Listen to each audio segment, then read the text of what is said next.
All the frequencies. What is the frequency of fear? Apparently there's this like frequency, it's barely audible. Like a And if you low put kind that of in, hum, is it? yes, it's like a low kind of hum, Okay, and you create wow. that. Hey Nuhash, how you doing?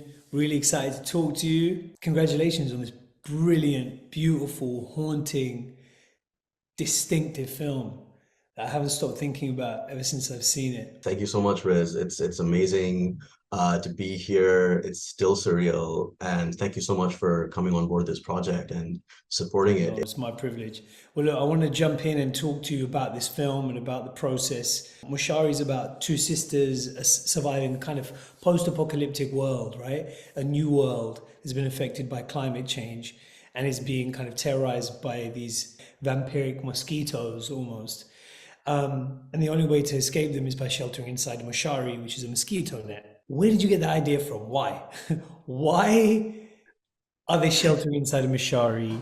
Is there a personal element to this? It seems like something this specific could only come from a really personal place. So a moshari, a mosquito net, it's just something that I'm so familiar with coming from Bangladesh. I've had people reach out from Vietnam, from all over, even people from Africa say that's they're so used to sleeping under these mosquito nets when they're kids. And I have this really distinct memory of sleeping under a moshari where the light would trap inside the net, the moonlight would trap inside the net in a very specific way.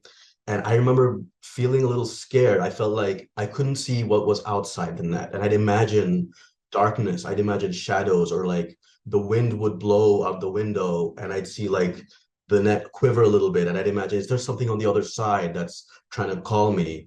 And yeah, that became one of my childhood fears. Like, what if there's something really scary outside and I'm safe inside the net? And at the same time, I would feel suffocated because it's like I get a little claustrophobic. So I both felt comforted inside, like I'm protected, and at the same time I felt like a little, You're trapped.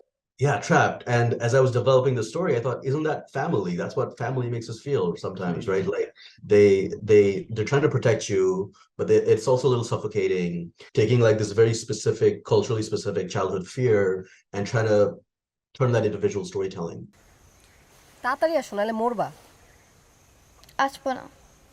কি করবা? আমাকে মরতে দেবা? শুনো, আমি তোমার বড় বোন, তোমাকে মরতে দেবো কেন? আমি নিজে তোকে খুন করব, তাড়াতাড়ি আয়। I love that. I love again and again how your answers are showing that this really high concept, kind of layered, genre piece is coming from an incredibly personal and emotional place for you. And I think that really comes through on the screen, just in your choices, the choices you've made about where you're focusing our eyes as the viewer. But also you mentioned this idea of the end of the world and the trauma of maybe a family separating, and so you wanted to reflect that with an apocalyptic kind of storyline. Can you talk to us a little bit about the many layers of kind of trauma within this film, where it comes from? Because it seems to me that you're talking about the personal trauma of like two sisters that are somehow abandoned by an older generation, right? You're talking about colonial trauma as well. There's that very distinctive kind of announcement at the front, at the start, saying, listen, the West has fallen. Actually, we had the resilience. We've been battle hardened enough to survive climate crisis and this, vampiric crisis. We've seen films about climate change, we've seen stories about climate change, but I think it does kind of come from the West a little bit. Places like Bangladesh and Pakistan, we face the brunt of climate change like no other place in the world. Yet we're also the least culpable, the least responsible for it on a sort of bigger level.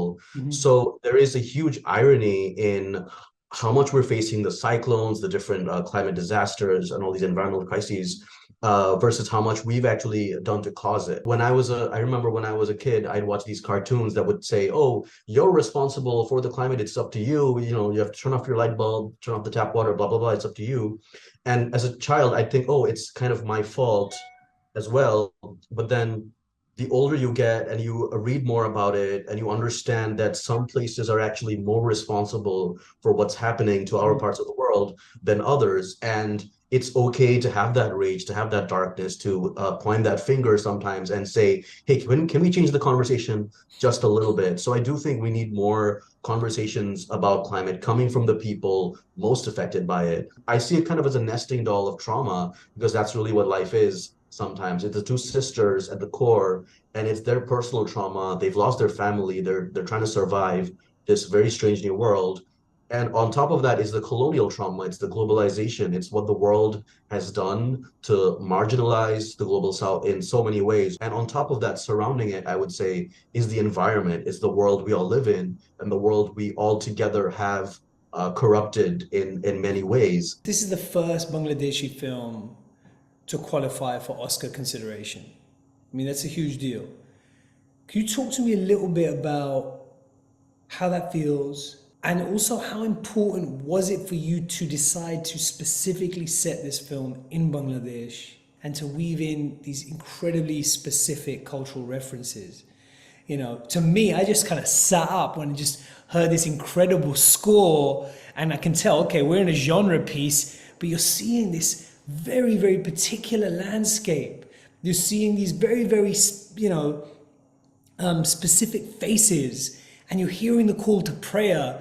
I haven't seen that combination before. I'm so glad you mentioned the music, because I love geeking out about that a little bit, because we tried so hard to create a score that was done with the tablas and these flutes and all these very traditional South Asian instruments.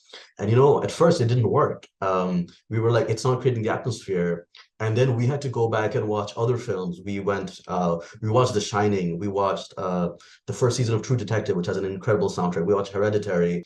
We had to go and look at the sound frequencies of those films and see, wait, to create certain moments of terror, you need certain sound frequencies. Wow. So then we had to go back and manipulate our South Asian instruments and then try to create different frequencies that just kind of pervert those instruments that we're familiar with here. So that was like even 6 months of just doing What that. are the frequencies? What is the frequency of fear? There's this like frequency, it's barely audible. It just sounds like noise. There's a certain frequency of fear. Like a low kind of hum, is it? Yes, it's like a low kind of hum, Okay, and you wow. create that. And when all of it came together, and we qualified for the Oscar. Actually, a lot of people around me were like, it's a bit of luck, it happens, but we don't know if we should actually go and apply.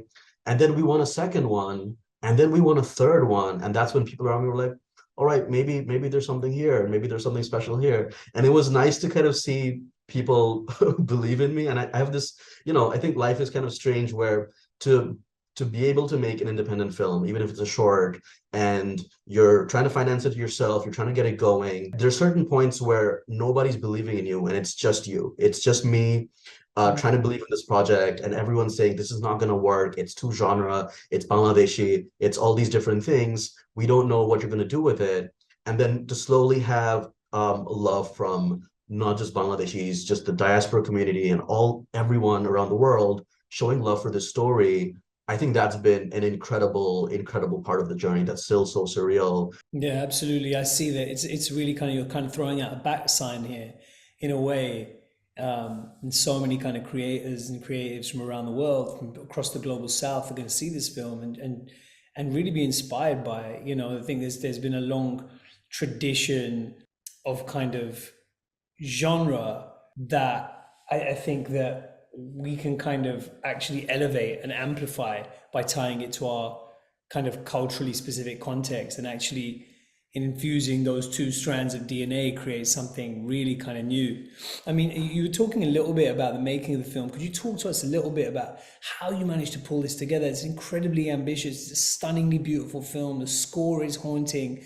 The production values feel off the chain. I mean, I look at this and I compare it to the production values of my own short film, which we were so honored to kind of win with The Long Goodbye, earlier this year. And I just think like, wow, how did you do this? How did you manage to pull this together? I mean, I understand a large part of it seems like it's about casting family members in the film.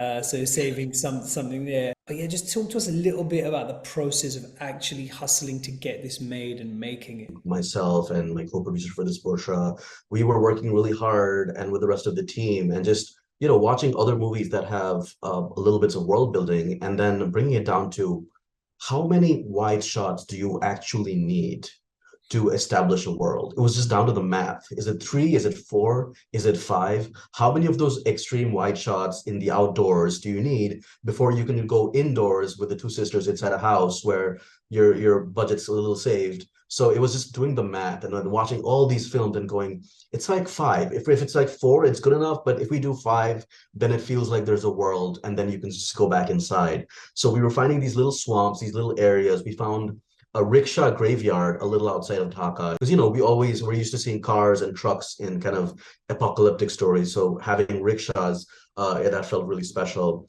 And then for the interior, we really lucked out. We found this abandoned Coca-Cola factory that was about to be shut down and broken down. And like we begged them like a week before they were demolishing, and please let us film something here, because it just had the aesthetic. And then, just having an incredible team. Our DP, I think, Ejaz, he had such a beautiful eye of sort of how to light the Moshari. And we did a lot of light tests of how do you give it this kind of ethereal glow, make this little net feel magical and mystical.